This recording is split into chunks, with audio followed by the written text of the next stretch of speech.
Trevor, step away from the terminal. What is this about? You issued these diplomas I process graduation records. for students who never attended this university? What are you talking about? We traced the payments. For nearly a decade, Trevis Johnson was trusted with one of the most important responsibilities at Westbrook State University. As registrar, he controlled the records that proved who had earned a degree and who had not. But investigators would eventually uncover a scheme that turned academic credentials into a lucrative underground business. I want a lawyer. Black Registrar Trevor Johnson, you're under arrest. For years, Trevis Johnson was exactly the kind of university administrator nobody questioned. At 46 years old, the Black Registrar had built a reputation for reliability inside one of the region's most respected public universities. Located on a sprawling campus outside Columbia, the institution served nearly 18,000 students and had spent decades promoting itself as a pathway to professional success. Employers trusted its graduates. Accreditation agencies approved its academic standards. Students invested years of their lives and thousands of dollars pursuing degrees that carried real value in the job market. At the center of that system sat the registrar's office. Tucked away on the second floor of the administration building beneath fluorescent lighting and the constant hum of aging HVAC equipment, the department controlled nearly every official academic record on campus. Transcripts, enrollment histories, graduation approvals, degree audits, diplomas, everything flowed through that office. And eventually, almost everything flowed through Trevis Johnson. Co-workers described him as organized, approachable, and unusually knowledgeable about university procedures. He rarely raised his voice. He rarely appeared stressed. New employees were often directed to him whenever complicated questions arose about student records or graduation requirements. By the time he became university registrar, Johnson had already spent nearly 15 years working within higher education administration. He understood the systems. More importantly, he understood the gaps between them. Most students never interacted with the registrar's office until graduation. They simply assumed their records were accurate. Employers felt the same way. When a transcript arrived bearing the university's seal, few people questioned its legitimacy. That trust was the foundation of the entire institution. The problem was that trust had slowly become a substitute for oversight. Internal procedures required multiple reviews before degrees could be awarded, but in practice, much of the verification process depended on a small group of employees working independently. Years of budget constraints had reduced staffing levels. Several departments still relied on outdated software that required manual approval steps. The system worked largely because employees believed everyone involved was acting honestly. At least, that was the assumption. Johnson's responsibilities expanded steadily over the years. He gained access to enrollment databases, graduation approval systems, transcript authorization tools, and diploma issuance records. Few employees possessed the same level of access. Fewer still understood how all the systems connected. From the outside, nothing appeared unusual. Faculty members saw a competent administrator. University leadership saw a trusted department head. Students saw another office employee handling paperwork behind closed doors. Yet several former staff members would later tell investigators that small warning signs had existed long before anyone recognized their significance. At the time, they seemed harmless. A graduation approval completed unusually quickly. A student file corrected without documentation. An exception granted with little explanation. Individually, none of those incidents appeared suspicious. Universities processed thousands of records every semester. Errors happened. Administrative adjustments happened. Deadlines created pressure. Nobody expected fraud. Inside the registrar's office, daily operations continued normally. Printers churned out transcripts. Phones rang constantly. Employees processed enrollment changes while students lined up at the front counter seeking answers about graduation status and academic requirements. Johnson moved through those routines with practiced confidence. If anyone questioned a record adjustment, he usually had an answer ready. Most people accepted it. The reality was that administrative authority carries a unique kind of protection. When someone becomes known as the expert, coworkers often stop challenging decisions altogether. That detail would later become critically important. In early spring, several months before the scandal became public, a seemingly routine request arrived from a regional healthcare employer conducting a background verification. The request itself was unremarkable. The company simply wanted confirmation that a recent applicant had earned the degree listed on their resume. Verification requests arrived every week. An administrative employee began reviewing the student's file. Then something strange happened. The graduate's diploma appeared valid. The graduation date appeared valid. The student identification number existed. But several supporting records seemed incomplete. At first, the employee assumed a database issue had occurred during a software migration completed the previous year. She searched additional archives. Nothing. She checked enrollment records. Nothing. She checked course registrations. Again, nothing. The student appeared to possess a legitimate diploma without any clear academic history supporting it. According to later interviews, the employee initially believed she was overlooking something obvious.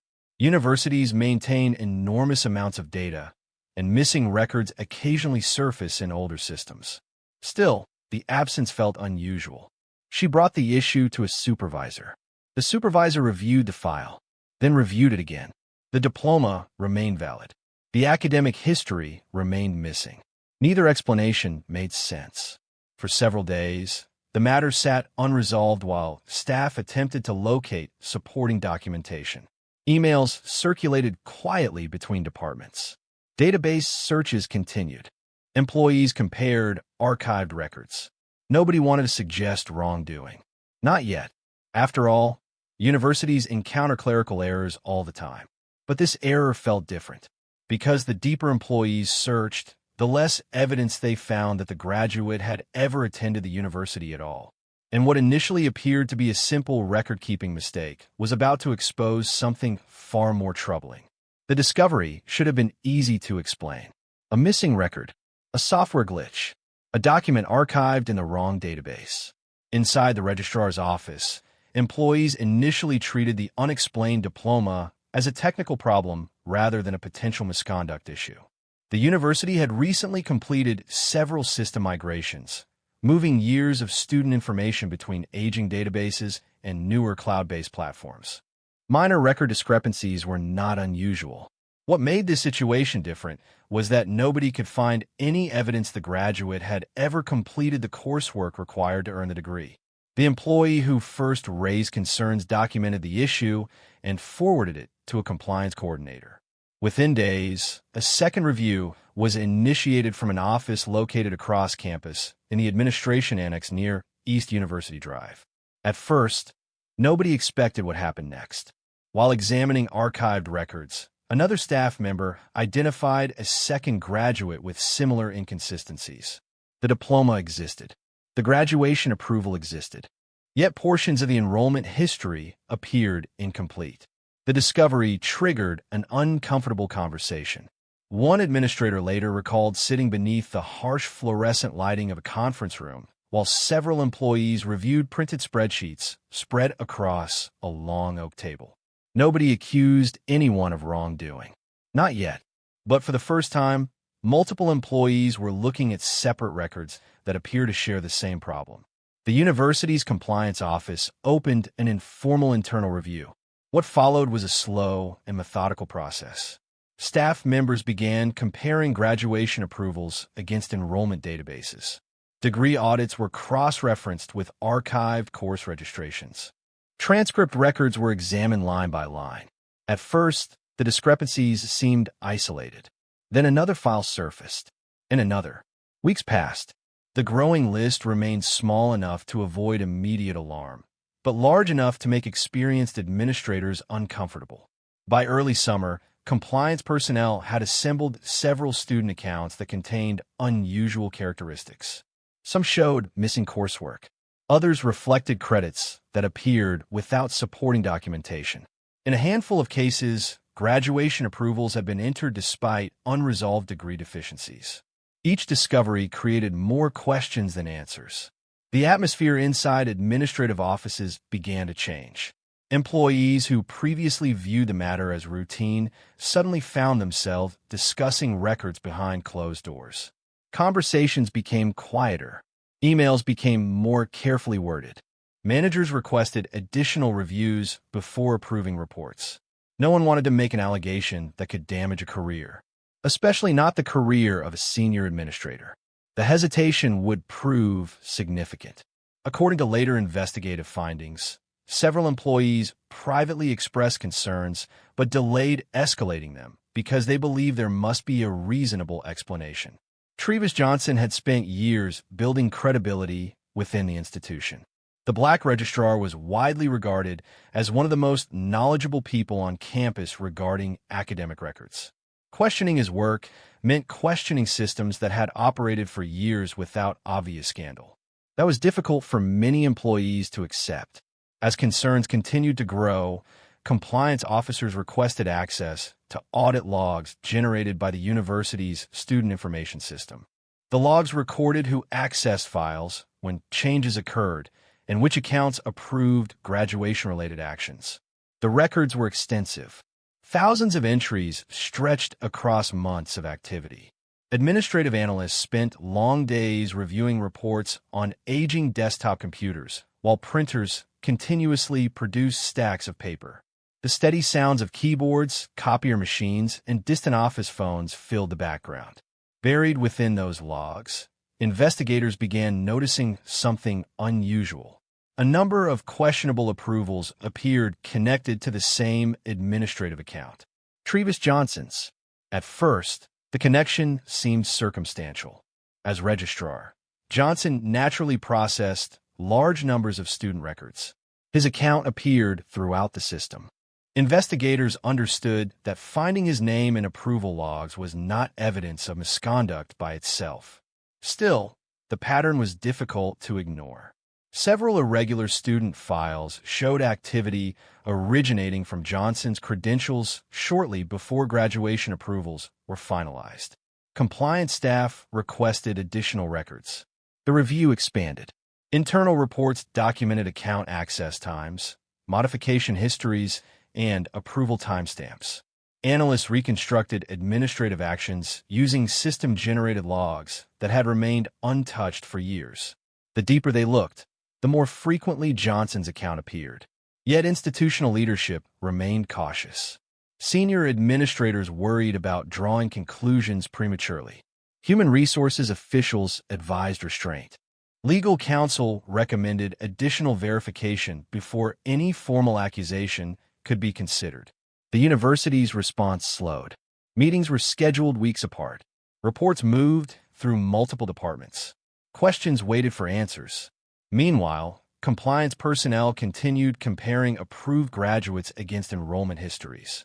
That process produced one of the most troubling discoveries yet. Several individuals possessed legitimate university credentials despite failing to satisfy degree requirements. Some lacked required courses. Others fell short of credit hour thresholds. In a few cases, investigators could not identify evidence that students had completed major program requirements at all. Yet the diplomas had still been issued. The realization shifted the entire investigation. The concern was no longer limited to incomplete records. Now investigators faced the possibility that credentials themselves might be invalid. The implications stretched far beyond campus administration. Employers relied on those diplomas. Professional licensing boards relied on those diplomas. Graduate schools relied on those diplomas. If the records were inaccurate, the consequences could affect people far beyond the university. As summer turned to fall, compliance officials quietly expanded their review. More files were requested. More logs were preserved. More questions emerged. And with every additional record examined, the explanation became harder to dismiss as administrative error. Because investigators were no longer finding isolated anomalies. They were finding a pattern, and the deeper they looked, the more impossible it became to ignore where that pattern appeared to lead. The realization that multiple questionable diplomas existed forced investigators to ask a different question. If academic requirements had been bypassed, who benefited?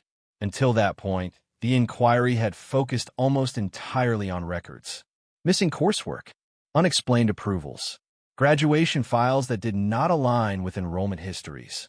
The concern was institutional accuracy. Now investigators began considering motive. Inside a small compliance office overlooking the east parking lot, analysts assembled timelines of the irregular graduates identified during the review. Student records were placed alongside approval logs, archived emails, and administrative actions pulled from university databases. Patterns began to emerge. Several of the questionable graduates appeared disconnected from one another. They lived in different states. They attended different academic programs. Some had little documented interaction with the university at all. Yet many shared one characteristic. Their diplomas had been approved through processes connected to Black Registrar Trevis Johnson. That alone was not enough to establish wrongdoing, but it was enough to justify expanding the investigation. University Counsel authorized a deeper review. Outside forensic auditors were quietly retained. Financial disclosure procedures were discussed behind closed doors. Meetings grew more frequent. The atmosphere inside administrative offices changed noticeably. Employees who once viewed the matter as a records issue now understood that investigators were examining the possibility of fraud. The shift became evident when auditors requested information unrelated to academics. Bank records, vendor contracts, consulting arrangements, payment histories. Those requests caught the attention of several university officials. One administrator later recalled a long silence settling over a conference room after an auditor asked a simple question. Has anyone reviewed whether these individuals paid for anything beyond tuition? No one answered immediately, because no one had considered it. Investigators soon began tracing communications connected to several questionable graduates. Email archives preserved within university servers revealed occasional messages referencing expedited processing, special approvals, and requests to resolve academic deficiencies. Individually, the messages appeared vague. Collectively, they created concern. Some communications involved third parties who had no obvious role in university operations. Others referenced meetings that never appeared on official calendars.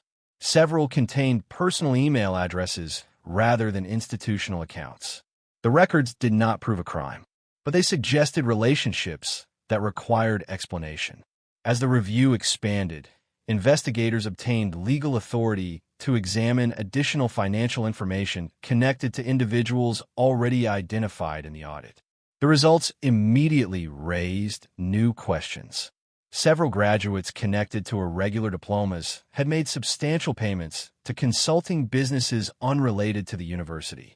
In some cases, the payments occurred only weeks before graduation approvals appeared in university systems. Auditors documented the timing carefully.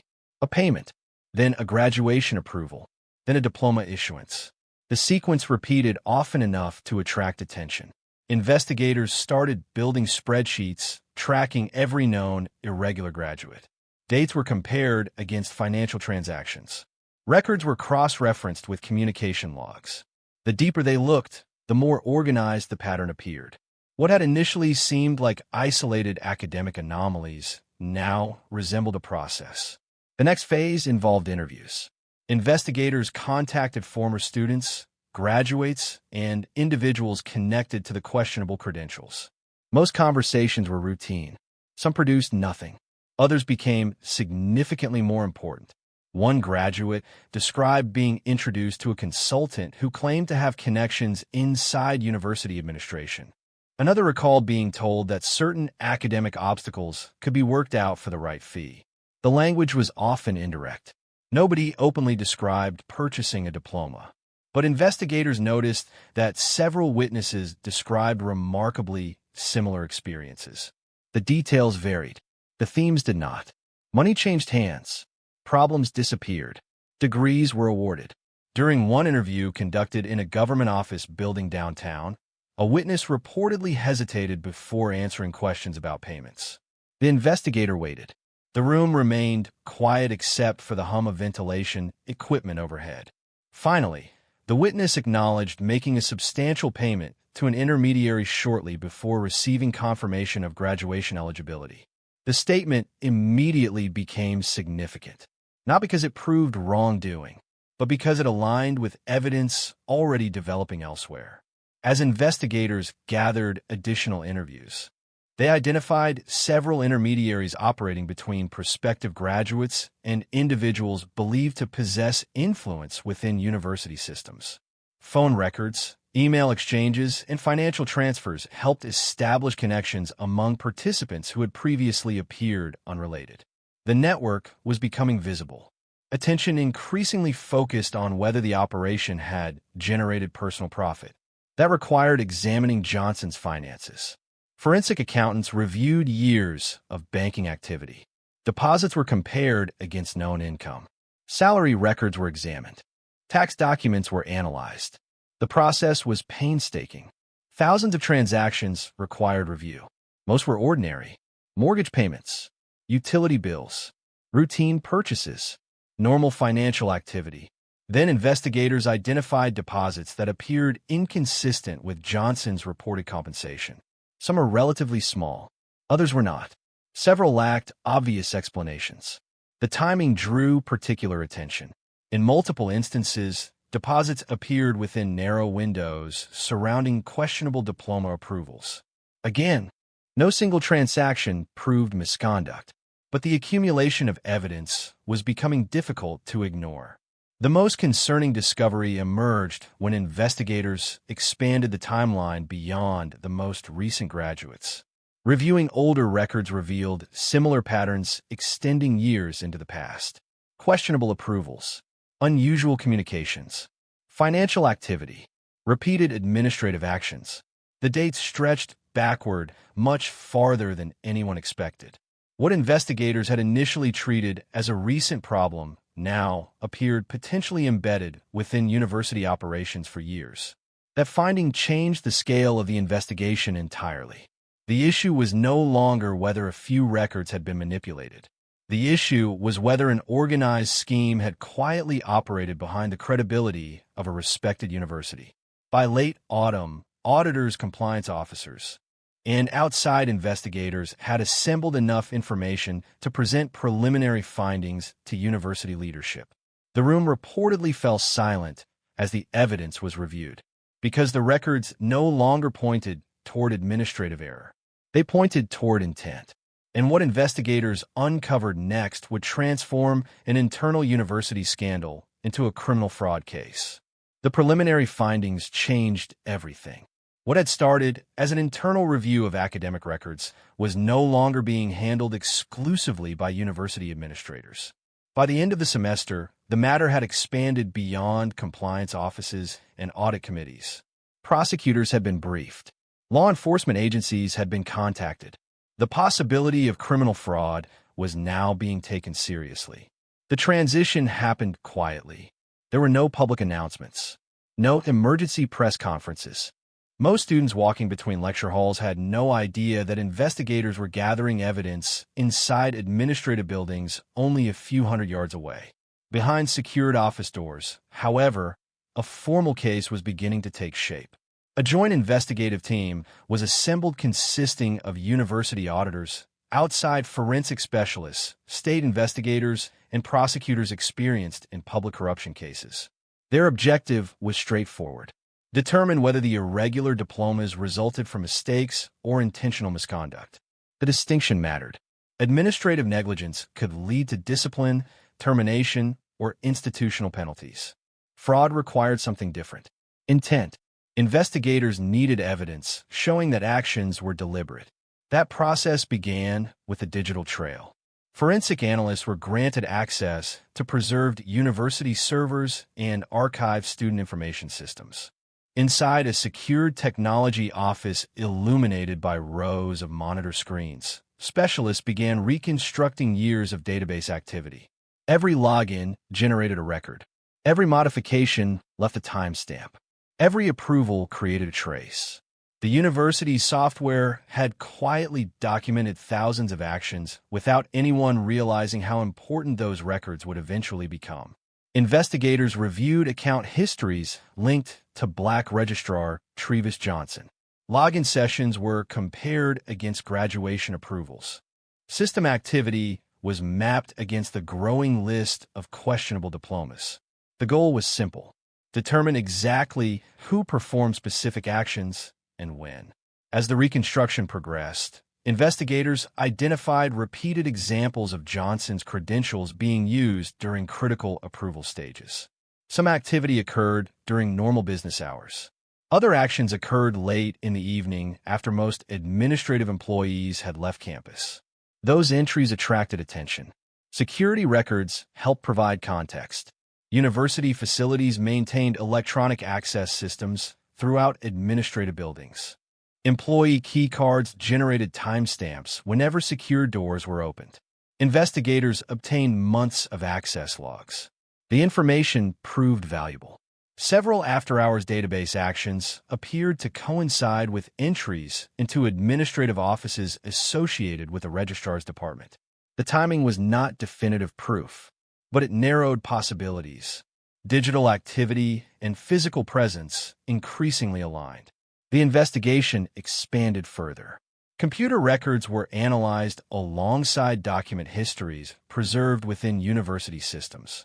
Analysts reviewed revision logs showing when files were created, modified, or approved. In several cases, degree requirement exceptions appeared shortly before graduation authorizations were finalized. The changes were subtle. A missing requirement marked complete, an academic deficiency removed, a verification field updated. Individually, the adjustments appeared routine. Viewed together, they formed a pattern. Meanwhile, investigators continued building what prosecutors later described as an evidence ladder. The first rung involved the original complaints, a graduate whose academic history could not be verified. Then came the record inconsistencies, missing coursework, incomplete enrollment histories, credentials unsupported by academic records. The next layer consisted of access logs, system entries, approval timestamps, account activity. After that came financial evidence, deposits, payments, consulting arrangements, transactions connected to individuals who had received questionable credentials. Then witness testimony entered the picture. Former students, intermediaries, and administrative employees provided statements describing unusual requests, unexplained approvals, and conversations involving academic shortcuts. Each piece strengthened the others. No single element carried the case. Together, they created something far more powerful: documentary proof. That was the stage prosecutors focused on most aggressively. They understood that defense attorneys would likely argue that mistakes had occurred within a complex administrative system. Universities process enormous numbers of records. Errors happen. To secure criminal charges, investigators needed evidence showing deliberate conduct rather than confusion or oversight. Emails became increasingly important. Forensic reviews recovered communications discussing specific students whose academic records contained irregularities. Some messages referenced pressure to complete approvals quickly. Others involved requests that bypassed ordinary review procedures. The wording was often cautious, rarely explicit, yet prosecutors believed the communications demonstrated awareness of the underlying problems. Additional evidence emerged through witness interviews. One administrative employee recalled questioning a graduation approval only to be told that the matter had already been handled. Another described being discouraged from pursuing documentation related to a student's eligibility. None of the witnesses described dramatic confrontations. The interactions were subtle, professional, easy to dismiss at the time, viewed through the lens of the investigation. However, they acquired new significance. Prosecutors also examined Johnson's behavior during internal inquiries. Records showed that as questions increased, certain communications became less frequent. Some discussions shifted away from institutional email accounts. Meetings occurred without standard documentation. Investigators interpreted those changes as potentially relevant to intent. The timeline continued growing. By now, the evidence stretched across multiple years. Questionable approvals from different academic programs appeared connected by similar administrative actions. Financial records reflected recurring patterns. Witness statements supported investigative findings. The operation no longer resembled isolated misconduct. It appeared structured. That realization prompted prosecutors to prepare formal charging recommendations. Draft case summaries were assembled. Exhibits were organized. Evidence inventories expanded into hundreds of pages. Financial charts, database logs, access records, witness statements, and document histories were arranged into a narrative designed to explain not just what happened, but why it happened. The objective was no longer discovering whether misconduct existed. The objective was proving it. By the time investigators completed their presentation to state authorities, the case against Trevis Johnson looked substantially different from the one that had begun months earlier with a missing student record. The evidence now connected complaints, records, access logs, financial activity, witness testimony, and documented administrative actions into a single investigative theory. And with every new document reviewed, every witness interviewed, and every database record reconstructed, that theory became harder to challenge. The case was no longer confined to audit reports and internal meetings. It was moving toward public accountability. And with the evidence mounting, authorities began preparing for a confrontation that would bring the investigation into full view. By the time state authorities reviewed the completed investigative file, the question was no longer whether a crime had occurred. The question was how to prove it in court. Months of audits, interviews, financial analysis, and digital forensics had transformed scattered concerns into a formal criminal investigation. Prosecutors believed they could establish a deliberate scheme involving fraudulent academic credentials. Before charges could be filed, however, investigators needed to secure additional evidence and preserve records that might become critical at trial. Search warrants were approved. Early one morning, investigators arrived at multiple locations connected to the case. University offices were among the first sites examined. Evidence technicians documented workstations, collected electronic storage devices, and photographed records before anything was moved. The process was methodical. Every file cabinet, every computer, every document box, everything was cataloged. Employees arriving for work encountered unfamiliar faces moving through administrative offices under strict procedures. Hallways that normally echoed with routine conversations felt unusually quiet. Security doors buzzed open and closed as investigators transported evidence into waiting vehicles. Attention quickly focused on materials associated with Black Registrar Trevis Johnson. Investigators collected electronic records, communication archives, handwritten notes, and administrative files. Additional interviews were scheduled immediately afterward. Johnson was questioned several times during the final phase of the investigation. According to later court filings, he denied knowingly approving fraudulent credentials and maintained that administrative processes involved multiple employees. His position remained consistent.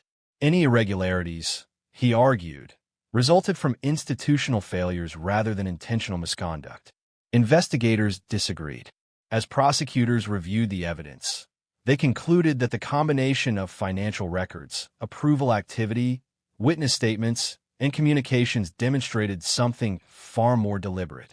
Formal charges followed: fraud-related offenses, forgery-related allegations, theft by deception, conspiracy counts tied to the issuance of fraudulent academic credentials. The announcement sent shockwaves through the university community. For years, Johnson had occupied a position associated with trust and academic integrity. Now he faced allegations that threatened both his career and his freedom. His arrest occurred without dramatic confrontation. Body camera footage later referenced during proceedings showed a controlled interaction. Investigators approached Johnson, identified themselves, explained the warrant, and informed him of the charges. Witnesses described him as calm, quiet, visibly tense, but composed. When informed of the allegations, he reportedly paused before responding. "I understand what you're saying," he said. "I don't agree with it." The exchange lasted only moments. Yet it marked the point where an internal scandal became a public criminal case. The legal battle began almost immediately. Inside the county courthouse, prosecutors spent months organizing evidence for trial. Large exhibits were prepared. Digital records were converted into presentation formats. Timelines were assembled to help jurors understand years of activity. The prosecution strategy was straightforward. Demonstrate a consistent pattern. Show that diploma approvals occurred. Show that academic requirements were missing. Show that financial benefits appeared alongside those approvals. Then connect those facts through witnesses, records, and digital evidence. One by one, investigators took the stand. Forensic analysts explained database logs and account activity. Auditors described discrepancies discovered during internal reviews. University officials testified about approval procedures and degree requirements. The testimony was often technical, but prosecutors carefully built the narrative step by step. Jurors saw spreadsheets detailing enrollment histories, access logs showing administrative activity, financial records documenting suspicious deposits, email communications linking key participants. The evidence ladder investigators had constructed over months was now being presented publicly. Defense attorneys challenged nearly every major point. They argued that complex university systems produced errors regularly. They questioned whether account credentials alone proved who performed specific actions. They highlighted procedural weaknesses within the institution and suggested investigators had interpreted routine administrative activity as criminal conduct. Several defense witnesses testified that multiple employees possessed access to certain systems. Others described confusion surrounding policy implementation. The defense theme remained consistent. Poor administration was not fraud. Mistakes were not crimes. The credibility of witnesses became a central battleground. Individuals who had received questionable credentials faced difficult questioning. Defense attorneys examined prior statements and inconsistencies. Prosecutors responded by introducing supporting documentation and communications that aligned with investigative findings. The courtroom atmosphere shifted noticeably as the trial progressed. What initially appeared to be a dispute about record-keeping increasingly resembled a broader examination of intent. That distinction mattered. Jurors were not being asked whether errors occurred. They were being asked whether those errors were part of a deliberate scheme. One particularly important witness described paying significant fees through an intermediary shortly before receiving academic approvals that should not have been possible under standard procedures. Defense attorneys attacked the testimony aggressively. Prosecutors responded with transaction records, communication histories, and timeline exhibits that appeared to corroborate key details. The exchange lasted hours. Court observers later described it as one of the most consequential moments of the trial. By the final week, jurors had reviewed thousands of pages of records, approval histories, financial statements, witness interviews, email archives, access reports, graduation documentation.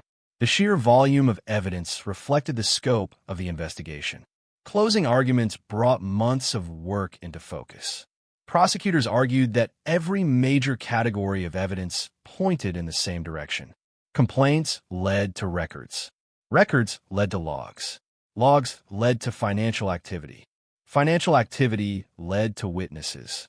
Witnesses led to documents. Taken together, they argued, the evidence revealed a coordinated fraud scheme hidden behind the authority of a trusted university office. Defense attorneys urged jurors to view the same evidence differently. They argued that assumptions had filled gaps investigators could not conclusively prove. Suspicion, they said, had been mistaken for certainty. Then the case went to the jury. For days, deliberations continued behind closed doors. Boxes of exhibits were reviewed. Timelines were examined. Testimony was revisited. Inside the courtroom, attorneys waited. University officials waited. Former students waited. And so did Trevis Johnson. The decision would determine whether years of allegations became criminal accountability. But regardless of what the jury ultimately decided, one reality had already become impossible to ignore. The university's reputation had been permanently altered, and the verdict would bring accountability. But it would not repair the damage already done. The courtroom was unusually quiet when the jury returned. Weeks of testimony had come down to a handful of decisions that would determine the future of Black Registrar Trevis Johnson and answer a question that had hung over the university for nearly 2 years.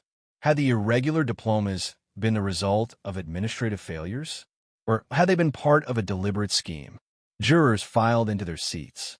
Attorneys organized papers that had already been reviewed countless times. Reporters sat ready with notebooks open.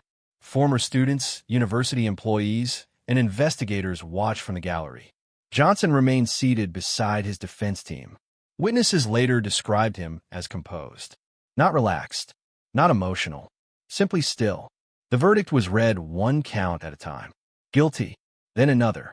Guilty, then another. By the time the reading concluded, the jury had accepted the prosecution's central argument. The diploma approvals were not random mistakes. The financial activity was not coincidence. The evidence showed intentional misconduct carried out through the authority of a trusted university office. For many observers, the verdict represented the final confirmation of what investigators had suspected for months. For others, it marked the collapse of a career that had taken decades to build.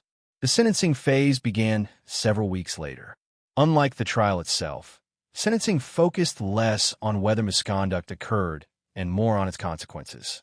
Prosecutors presented impact statements describing damage to students, employers, and the university itself. Auditors summarized the scope of the investigation. Financial analysts estimated losses associated with the fraudulent credentials and the resources required to identify them. The numbers were significant, but prosecutors argued that the greatest damage could not be measured financially. Trust had been compromised. Every diploma issued by the institution represented an agreement between the university and the public. Employers trusted that graduates completed required coursework. Licensing boards trusted that credentials reflected actual qualifications. Students trusted that their achievements carried legitimate value. According to prosecutors, Johnson's actions undermined that entire system. Defense attorneys asked the court to consider mitigating factors. They highlighted Johnson's employment history, lack of serious prior criminal conduct, family responsibilities, and years of public service. They argued that institutional weaknesses contributed to the misconduct and noted that university oversight failures allowed problems to continue undetected. Some former colleagues submitted letters describing him as professional, helpful, and dedicated during most of his career. The court reviewed everything: financial records, investigative findings, victim statements, character references, audit reports. The sentencing hearing lasted hours. When the judge finally addressed the courtroom, the focus repeatedly returned to accountability. According to court records, the judge emphasized that positions of trust carry heightened responsibility. The authority granted to a university registrar exists because institutions depend on honesty within administrative systems. When that authority is abused, the consequences extend far beyond a single employee. The sentence reflected that conclusion. Johnson received a substantial prison term, financial penalties, and restitution obligations associated with the investigation and resulting losses. As deputies escorted him from the courtroom, the case entered a new phase. The criminal proceedings were ending. The institutional consequences were only beginning. Within days of the conviction, the university launched emergency reviews of thousands of academic records. Temporary audit teams worked from conference rooms converted into investigation centers. Long tables became covered with transcripts, spreadsheets, enrollment reports, and graduation files. The work was exhaustive. Employees spent months verifying credentials that had previously been accepted without question. Some graduates received notices requesting additional documentation. Others faced reviews of academic histories stretching back years. Employers contacted the university seeking reassurance regarding past credential verifications. The institution found itself confronting a crisis of confidence. Accreditation agencies demanded explanations. State education officials requested reports. University leadership commissioned independent reviews to determine how the misconduct had escaped detection for so long. The findings were uncomfortable. Again and again, investigators identified the same weaknesses. Too much authority concentrated in too few hands. Insufficient review procedures. Limited auditing. Poor communication between departments. Warning signs that were documented but never fully investigated. The failures were rarely dramatic. That was precisely the problem. Most occurred through ordinary workplace habits. Employees assumed someone else had verified information. Managers trusted established procedures. Questions were answered without follow-up. Exceptions were approved without scrutiny. Each decision seemed minor. Together, they created an environment where misconduct could remain hidden. Reforms followed. Universities across the region reviewed their own credential verification systems after the case became public. New approval requirements were implemented. Independent audits became mandatory. Multi-person authorization procedures replaced processes that previously relied on individual discretion. Access logs received greater scrutiny. Financial disclosure policies were strengthened. Record verification procedures became more rigorous. The changes were expensive. University officials concluded they were necessary. For students, however, the damage was more personal. Graduates who earned their degrees legitimately worried about the value of credentials associated with the institution. Alumni expressed frustration that years of academic work had become linked to a public scandal they had nothing to do with. Employers voiced similar concerns. Several organizations revised hiring verification procedures after learning how easily institutional trust could be exploited. The case became a cautionary example in higher education circles nationwide, not because the fraud itself was unique, but because it demonstrated how long misconduct can survive when oversight depends entirely on trust. Years after the conviction, the university continued repairing its reputation. New administrators arrived. Policies changed. Audits continued. Yet many people connected to the case acknowledged that rebuilding confidence moved much more slowly than losing it. The investigation began with a missing academic record. It ended with a conviction, institutional reform, and a painful lesson about accountability. Because in the end, the scandal was never really about one employee. It was about a system that stopped asking questions, a system that trusted authority more than verification, and a system that discovered too late that integrity cannot be assumed. A single signature could create a diploma, but restoring trust in an entire institution would take years.